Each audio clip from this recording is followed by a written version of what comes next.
के बुलेटिन की करेंगे शुरुआत। पुणे के फर्ग्यूसन कॉलेज में मोदी का पूरा भाषण देश के युवा वर्ग, उसकी समस्याओं और देश के एजुकेशनल सिस्टम पर केंद्रित था।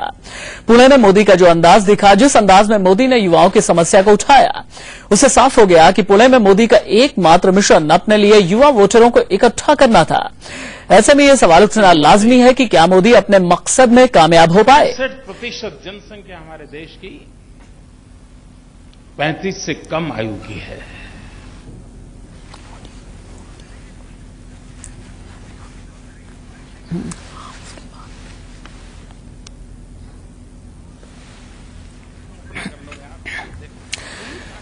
नरेंद्र मोदी ने आज पुणे के फर्ग्यूसन कॉलेज में कई बातें कही। नरेंद्र मोदी ने कहा कि आज का युवा सिर्फ ऐसा नहीं है कि सिर्फ जीन्स पहने, लंबे बाल रखे और उसके अलावा उसके पास कोई काम नहीं। मोदी ने आधुनिक शिक्षा व्यवस्था पर सवाल उठाया और कहा कि आज शिक्षा मैन मेकिंग नहीं बल्कि मनी मेकिंग बिजनेस बन गया है। मित्रों, शिक्षा वो हमारे लिए मैन मेकिंग मिशन था। आज शिक्षा मनी मेकिंग मशीन बन गया है। क्यों? कौन जिम्मेवार है? मैन मेकिंग मशीन से हम मनी मेकिंग मशीन की ओर चल पड़े हैं। मित्रों, ये गिरावट कैसे आई? फर्ग्यूसन कॉलेज में छात्र छात्राओं को संबोधित करते हुए मोदी ने कहा कि देश को आधुनिकता की जरूरत है, पश्चिमीकरण की नहीं। और उन्होंने साथ ही यह भी कहा कि मैं मॉडर्नाइजेशन का पक्षधर हूं, लेकिन वेस्टर्नाइजेशन का कतई नहीं। मैं आधुनिकता का पक्षकार हूं, लेकिन मॉडर्नाइजेशन विदाउट वेस्टर्नाइजेशन। आधुनिकता चाहिए, पश्चिमीकरण नहीं। और मेरे पॉलिटिकल एडिटर मनीष अवस्थी इस वक्त न्यूज रूम से लाइव मेरे साथ मौजूद हैं। मनीष, आपने भी पूरा भाषण आज नरेंद्र मोदी का सुना। सबसे पहले तो मैं यही समझना चाहूंगा, क्या अपने भाषण से नरेंद्र मोदी ने यूथ एजेंडा सेट किया है? देखिए राशिद, शिक्षा लहरें छात्रों को नरेंद्र मोदी की शिक्षा थी। और मुझे ऐसा लगता है कि मोदी के पूरे भाषण को अगर एक शब्द में कहा जाए तो वोट के लिए ये मोदीनॉमिक्स थी कि उन सारे मुद्दों को वो छूते हैं, इतिहास में भी जाते हैं। इतिहास में जाकर वो साथ ही साथ सावरकर का भी जिक्र करते हैं। सावरकर किस लिए जाने जाते हैं? सावरकर का अपना एक हिंदुत्व था। उस हिंदुत्व की लाइन को वो सावरकर का जिक्र कर संघ को भी ये संदेश देते हैं कि नहीं भाई, मैं उससे अलग नहीं हुआ हूं। छात्रों से वो बात करते हैं शिक्षा की, छात्रों से बात करते हैं वो विकास की। तो कुल मिला के आपको याद होगा, जब से वो छात्रों के बीच पहुंचने की शुरुआत उन्होंने श्रीराम कॉलेज दिल्ली में फरवरी में उन्होंने शुरुआत की थी। और लगातार वो करोड़ों युवा वोटर जो आम चुनाव में जुड़ने वाले हैं, वही उनका लक्ष्य है जिसके बीच जाकर वो अपनी राय रखते हैं, अपनी बात रखते हैं और उन्हें समझाने की कोशिश करते हैं कि मेरे से बेहतर विकल्प, मेरे से बेहतर सोच के साथ कोई भी ऐसा नेता हाल फिलहाल में नहीं जो कि इस देश का नेतृत्व कर सके और युवाओं की बात कर सके। देखिए, जो उन्होंने भाषण में कहा है वो नौजवानों का भाषण है, वो ये खुद मान रहा है। तो इन सारी बातों के मद्देनजर आपको ये गहराई में जाकर सोचना होगा कि मोदी के दिलो दिमाग पर अगर कोई चीज हावी है तो वो है केवल चुनाव, आम चुनाव। और अब प्रचार प्रसार का जिम्मा जब वो उसके अध्यक्ष बना दिए गए हैं तो जाहिर सी बात है वो उन सारी बातों को सामने रखेंगे। जब भी ऐसे फोरम, जब भी ऐसा मंच मिलेगा, वो सारी बातें करेंगे जिसके जरिए पार्टी को फायदा हो और पार्टी के साथ साथ उनकी छवि जो है वो लगातार मजबूत और बड़ी होती रहे। मनीष, आपने कहा कि आज जो कुछ भी नजर आया वो मोदीनॉमिक्स है। क्या मोदीनॉमिक्स ने युवाओं को मॉडिफाई किया? युवाओं को मॉडिफाई तो नहीं किया, लेकिन हाँ, युवाओं की सोच बदलने में जरूर कारगर साबित हो सकता है। जिस अंदाज में, देखिए, मोदी की एक खासियत को आपको समझना होगा, जो उनकी बॉडी लैंग्वेज होती है और जिस मंच पर वो जाते हैं वो pहले उस मंच को समझ लेते हैं कि आखिर वहां बोलना क्या है। लेकिन आज का जो उनका भाषण था वो मिला जुला था, इतिहास भी था। वो जिक्र करते हैं कि इसी मंच से कभी रविंद्रनाथ टैगोर ने भी यहां से भाषण दिया है। तो वो अपना कद भी बताना चाहते हैं कि देखिए, मैं भी उस मंच पर आ गया हूं जहां से मैं आप लोगों को संबोधित कर रहा हूं। फर्गुसन कॉलेज पुणे का जो है, मैं जानता हूं, देश भर से वहां युवा पढ़ने आते हैं। उसका अपना एक रेपुटेशन है, उसकी अपनी एक इमेज है, उसकी अपनी एक छवि है। तो वहां देश भर से आए छात्रों को जब वो संबोधित कर रहे थे तो वो केवल उस हॉल में, उस सदन में मौजूद छात्रों को नहीं, उसके पीछे की सोच को वो देख रहे थे। थिंकिंग बियॉन्ड जिसे कहते हैं कि ये छात्र जो सुनेंगे फिर वो आगे जाके 50 में कहेंगे, सोशल नेटवर्किंग होगी, फेसबुक पर तमाम उसके कमेंट्स आएंगे, उसमें विचार आएंगे। तो इन सारी बातों को सोच कर ही, सूझबूझ के साथ ही, शब्दों के चयन को बड़े संजीदगी से समझते हुए मोदी ऐसे मंच का इस्तेमाल करते हैं और भुनाने में काबिल। मोदी ने कहा कि देश की 65% आबादी की उम्र, मनीष आपने भी सुना होगा, उन्होंने कहा कि देश की 65% आबादी की उम्र 35 साल से कम है। मेरा सवाल यही है, क्या इस 65% आबादी को उन्होंने वोट बैंक के तौर पर ट्रांसफॉर्म करने वाला ये भाषण दिया है? जाहिर सी बात है राशिद, जो हम जिक्र कर रहे हैं, लगातार जो बातचीत हमारी चल रही है उसमें देखिए, अब से जो पिछले फरवरी से शुरू हुआ है मोदी का मिशन दिल्ली, उसके बाद जो घटनाक्रम लगातार बदलते रहे, बीजेपी में भी बदलाव हुआ, मोदी को प्रचार समिति का अध्यक्ष बना दिया गया, कैंपेन कमेटी का।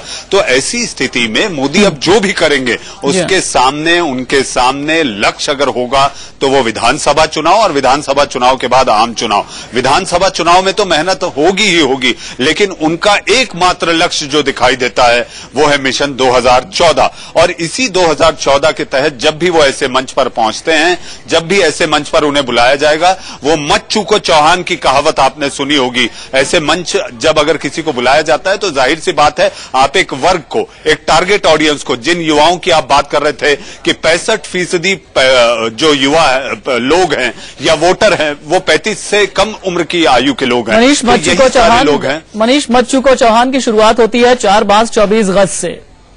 खैर, इस पर मैं आपसे बात करूंगा। मोदी ने देश की शिक्षा व्यवस्था पर चिंता जताई है। उन्होंने कहा कि अब तक सरकारें यूनिवर्सिटी की बिल्डिंगें ही बनाती रही हैं। सरकार बजट करती है, क्या करती है? यूनिवर्सिटी बिल्डिंग बनाती है। हमने तय करना है कि क्या हमारी शक्ति यूनिवर्सिटी बिल्डिंग में लगेगी कि हमारी शक्ति बिल्डिंग द यूनिवर्सिटी में लगेगी। मतलब बात छोटी है, मेरा शब्दों का खेल नहीं है, मेरे भीतर से आवाज उठ रही है कि हमारी प्राथमिकता क्या हो। क्या हमारी प्रायोरिटी बिल्डिंग द यूनिवर्सिटी होनी चाहिए कि नहीं होनी चाहिए? कि यूनिवर्सिटी की बिल्डिंग हमारी प्रायोरिटी होनी चाहिए। यूनिवर्सिटी बिल्डिंग बनाने में बड़ा इंटरेस्ट होता है क्योंकि टेंडर होता है। 2000 में विश्व की जो 500 प्रमुख यूनिवर्सिटीज है उसमें हिंदुस्तान की 2 यूनिवर्सिटीज का नाम था और चाइना की एक भी यूनिवर्सिटी का नाम नहीं था। मित्रों, 10 साल के भीतर भीतर क्या हुआ, हम 2 में से 1 हो गए।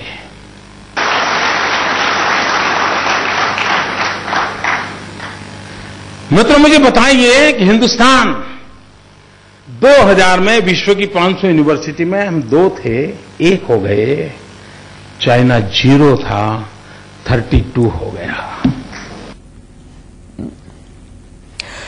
चलिए, तो नरेंद्र मोदी ने बहुत कुछ कहा है, लेकिन मनीष, उम्मीद की जा रही थी कि फर्ग्यूसन कॉलेज में सावरकर के नाम पर मोदी प्रखर हिंदुत्व का तिलक भी लगाएंगे, लेकिन सावरकर के नाम को बस चंद सेकंड ही उन्होंने याद किया। ऐसा क्यों? देखिए राशिद, मंच ऐसा नहीं था जहां पर राजनीति होती, लेकिन हाँ, उन्होंने संघ को सावरकर का नाम लेके ये संदेश और संकेत दे दिया कि वो मंच कोई भी हो, उनकी सोच में हिंदुत्व बसता है, लेकिन वो राष्ट्रवाद के रूप में दिखाया जाता है। और इसी सोच के साथ मोदी ने जो एक अंग्रेजी समाचार एजेंसी को जो साक्षात्कार दिया था अब से 3-4 दिन पहले, जिसके बाद काफी विरोधी दलों ने काफी बवाल भी किया, उसके तहत ये साफ है कि मोदी सारी बातों का समग्र एक मिश्रण, आप देखिए उनके बोलने का जो धारा प्रवाह अंदाज है, उनके जो हाव भाव हैं, उनके जो आवाज में उतार चढ़ाव है, यही सारी चीजें हैं जो उन्हें लोकप्रिय बना रही हैं। उनका सोशल नेटवर्किंग और ये सारी बातों का मिला जुला करके मोदी अब अपनी छवि को एक विकास पुरुष की छवि दिखाने की कोशिश में लगे हुए हैं। बात करते हैं वो जब भी मौका मिलता है। उन्होंने जैसे इमारत की बात करते करते एक निशाना कांग्रेस पे साध दिया इशारों में कि भाई अगर बिल्डिंग बनेगी तो टेंडर होगा, तो टेंडर में क्या होता है ये जग जानता है। तो इस तरह से वो जब मौका मिलता है तब अपना जो विचार है और विरोधी दलों को जिस अंदाज में उन्हें कटाक्ष करना है वो कर भी देते हैं। लेकिन आपको ये समझना होगा कि मोदी अपनी छवि जो बना रहे हैं वो छवि इस रूप में बना रहे हैं कि वो एक ऐसा नेता जिसकी सोच में सब कुछ समाया हुआ हो। सर्वे भवन्तु सुखना जो संघ हमेशा कहता है, और आज का ये जो मोदी का भाषण था मुझे संघ का बौद्धिक ज्यादा दिखाई देता है। ठीक है। वैसे पुणे के ऐतिहासिक फर्ग्यूसन कॉलेज में मोदी ने गुरुकुल पद्धति की तारीफ करते हुए कहा कि हमें पुराने ज्ञान के इस्तेमाल की जरूरत है, कि हमारी गुरुकुल की शिक्षा परंपरा और आज अमेरिका के मॉडर्न एजुकेशन के सिस्टम दोनों को आधुनिक तराजू तोल करके देखा जाए तो हमें ध्यान में आएगा कि जिस प्रकार से अमेरिकन एजुकेशन सिस्टम में व्यक्ति के भीतर की ताकत को उजागर करने के लिए एक प्रॉपर एनवायरनमेंट प्रोवाइड किया जाता है, उसकी रुचि प्रकृति प्रवृत्ति के अनुसार उसको विकसित होने का माहौल दिया जाता है, उसको फीड नहीं किया जाता। हम सोच नहीं सकते कि हमारे पास बहुत कुछ था, हमने गंवा दिया। मित्रों, हमारा सपना होना चाहिए गुरुकुल से विश्वकुल तक यात्रा का।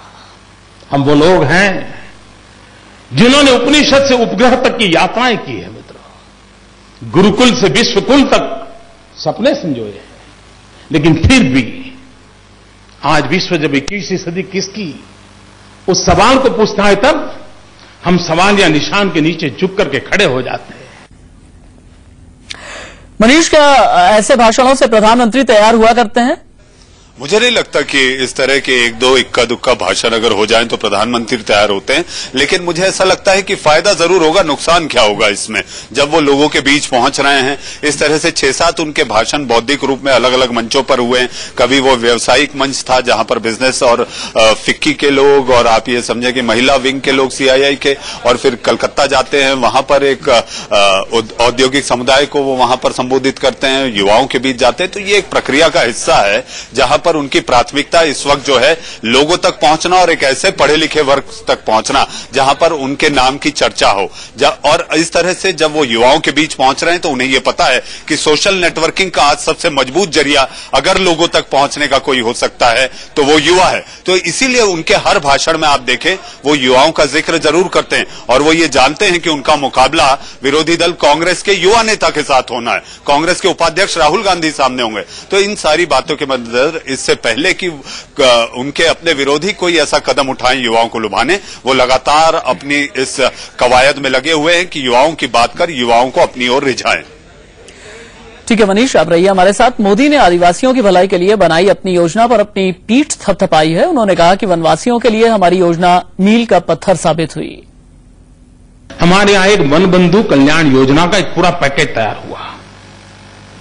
पहला पैकेज हमने बनाया था 15,000 करोड़ का, इस बार हमने पैकेज बनाया 40,000 करोड़ का। और मित्रों, मैं विश्वास से कहता हूं कि एक कॉम्प्रिहेंसिव इस प्रकार के विजन के साथ बजट को जोड़ करके काम में लगाया है। मैं देख रहा हूं मित्रों, जो परिवर्तन हम 50 करोड़ का, और मित्रों मैं विश्वास से कहता हूं कि एक कॉम्प्रिहेंसिव इस प्रकार के विजन के साथ बजट को जोड़ करके काम में लगाया है। मैं देख रहा हूं मित्रों, जो परिवर्तन हम 50 साल में नहीं ला पाए थे वो परिवर्तन हम इस 10 साल में हमारे आदिवासियों के जीवन में लाने लगे। वैसे तो मोदी ने इस बार भाषण से सियासत को दूर रखने की कोशिश की, लेकिन खेलों और कॉमनवेल्थ खेलों के बहाने उन्होंने सरकार पर जमकर निशाना भी साध दिया। सियोल के ओलंपिक गेम्स के नाते साउथ कोरिया ने सारे विश्व में अपना पोजीशनिंग कर लिया। खेल के माध्यम से दुनिया में साउथ कोरिया ने अपना पोजीशनिंग कर लिया, और इतने छोटे देश में इतना बड़ा इवेंट करके सारे दुनिया को चकित कर दिया कि क्या मानव ताकत होगी इनके पास, कैसे ट्रेन मैन पावर होगा, कैसे विजनरी लोग होंगे। और 120 करोड़ का देश सिर्फ कॉमनवेल्थ गेम ऑर्गेनाइज करना था, CWG। क्या कर दिया हमने, दुनिया में देश की इज्जत को लुटा दिया, हमने नीलाम कर दिया। खेलकूद की 2 घटनाएं, एक घटना साउथ कोरिया को विश्व के मानचित्र पर शक्ति संपन्न राष्ट्र के रूप में उभार करके रख देती हैं, और दूसरे एक छोटी सी कॉमनवेल्थ गेम की घटना हमारे देश की इज्जत की मिट्टी में मिलाने का काम करती है। मित्रों, तब सवाल उठते हैं। मेरे साथ इंडिया न्यूज के political editor Manish Awasthi live मौजूद हैं न्यूज रूम से। मनीष, हालांकि इससे पहले हमने जब एसआरसीसी में भी सुना था नरेंद्र मोदी को, फिक्की के भी जब महिलाओं को संबोधित कर रहे थे नरेंद्र मोदी, तभी हमने ये देखा था कि हालांकि रह रह करके वो नॉन पॉलिटिकल रहने की कोशिश कर रहे हैं, लेकिन न चाहते हुए भी वो राजनीति को ऐसे भाषणों में भी अछूता छोड़ नहीं पा रहे हैं। क्या आज भी ऐसा ही हुआ? जी हाँ, आप देखिए, वो बात कर रहे हैं आदिवासी की, बात कर रहे हैं वो कॉमनवेल्थ गेम्स की, और निशाना कहीं ना कहीं वो अपने विरोधियों पर साधने की कोशिश कर रहे हैं। तो हालांकि बात भले ही, जैसा कि मैंने पहले कहा जब हमारी बातचीत शुरू हुई राशिद आप से, तब मैंने पहले ही कहा कि ये भाषण 50% बौद्धिक, 50% इतिहास में जाकर चीजों को बताने की बात थी, लेकिन युवाओं को समझाने की कोशिश कर रहे थे। इसीलिए मैं कह रहा हूं, शिक्षा ले रहे छात्रों के लिए ये मोदी की शिक्षा थी कि आखिर देश किस तरह से आगे बढ़ रहा है और मैं क्या करता हूं। देखिए, इसमें सबसे महत्वपूर्ण बात जो मुझे दिखाई दी कि उन्होंने अपने गुजरात का जिक्र थोड़े कम पैमाने पर किया, गुजरात को लेकर, वरना उनका जो जब विश्लेषण शुरू होता है तो ऐसा लगता है कि गुजरात का चप्पे चप्पे को वो लोगों को बता देना चाहते हैं कि गुजरात में उन्होंने क्या किया। तो इस बार जो सबसे कम दिखाई दिया वो गुजरात के विकास पर बात करने की उनकी जो सोच थी वो कम दिखाई दी। लेकिन हाँ, इतना जरूर था कि जैसा कि कहा जा रहा है और फिर ये बात उठ रही है कि क्या इस भाषण के जरिए मोदी प्रधानमंत्री बन पाएंगे। मुझे नहीं लगता कि ऐसे इक्का दुक्का भाषण किसी नेता को बहुत अच्छी बोलने की शैली के साथ प्रधानमंत्री की गद्दी तक पहुंचा सकते हैं। जी, बीजेपी कैंपेन कमेटी के चेयरमैन मोदी ने युवा शक्ति को देश की ताकत बताया है। जींस का पैंट पहनना और लंबे बाल रखना यही उनका काम, ऐसा नहीं है। वे कुछ करना चाहते हैं, वे कुछ कहना चाहते हैं। और ये मैंने आज ये फर्ग्यूसन कॉलेज के मेरे लेक्चर के माध्यम से जब ये अनुभव किया कि नौजवानों के दिल में क्या आग है, क्या स्पार्क है, क्या सपने हैं, कितना सामर्थ्य पड़ा है, कठिनाइयों के बावजूद भी कुछ करने का कितना उमंग और उत्साह है, ये मैंने अनुभव किया है। और जिस देश का नौजवान इतना सामर्थ्यवान हो, कुछ करने के लिए प्रतिबद्ध हो, उस देश का भविष्य कभी भी अंधकारमय नहीं हो सकता है। ये मैं आज इस पवित्र धरती से कहना चाहता हूं। चलिए, एक आखिरी सवाल के लिए मनीष आपके पास आना चाहूंगा। आखिरी सवाल मेरा यह है, आज नरेंद्र मोदी ने जो कुछ भी कहा पुणे के फर्ग्यूसन कॉलेज में, ये नरेंद्र मोदी के मन की बात थी, ये बीजेपी के मन की बात थी, ये युवा के मन की बात थी, ये संघ के मन की बात थी, क्या था ये? देखिए, इसमें मिला जुला था, दिलो दिमाग पर संघ हावी है, और उस पर भी ज्यादा सबसे हावी मोदी पर जो है वो है 2014 में प्रधानमंत्री की सोच, जिसको लेकर वो अपने आप को लगातार पेश करने की कोशिश कर रहे हैं कि उनसे बेहतर विकल्प नहीं। युवाओं को समझाने की कोशिश की कि भाई आप सोचिए, अगर जिस तरीके से आप लोगों की समस्याएं हैं, शिक्षा को लेकर जो दिक्कतें हैं, बेरोजगारी एक समस्या है, तो इन सारी बातों को समझाने में वो कामयाब दिखाई देते हैं। क्योंकि तालियां जिस अंदाज में उन्होंने बटोरी, एक चीज राशिद आपको ध्यान रखनी होगी कि मोदी जब भी कहते हैं तालियां जरूर बटोरते हैं, उनका बोलने का अंदाज, शैली, धारा प्रवाह और जो उनकी बॉडी लैंग्वेज, हाव भाव, जो आप आवाज में जो उतार चढ़ाव होता है, उससे ये साफ है कि मोदी के दिलो दिमाग पर अगर कोई चीज एक हावी है, और वो केवल और केवल 2014 और 2014 के बाद 7 RCR। बहुत संक्षेप में, बहुत ही संक्षेप में, सिर्फ 30 सेकंड में बताइएगा, क्या तालियां बटोरना वोट बैंक में ट्रांसफर हो पाता है आसानी से? वोट बैंक पे ट्रांसफर हो ना हो, लेकिन हाँ जरूर चर्चा जरूर होती है। जैसा कि उन्होंने जिक्र किया कि यहाँ के युवाओं में आग है, उनके सीने में आग है, तो ये आग दोनों तरफ जलती रहनी चाहिए, तेरे सीने में नहीं तो मेरे सीने में तो जलती रहनी चाहिए, यही मोदी बताना चाह रहे हैं। आपने दुष्यंत कुमार को भी याद कर लिया। बहुत शुक्रिया मनीष इस तमाम बातचीत के लिए।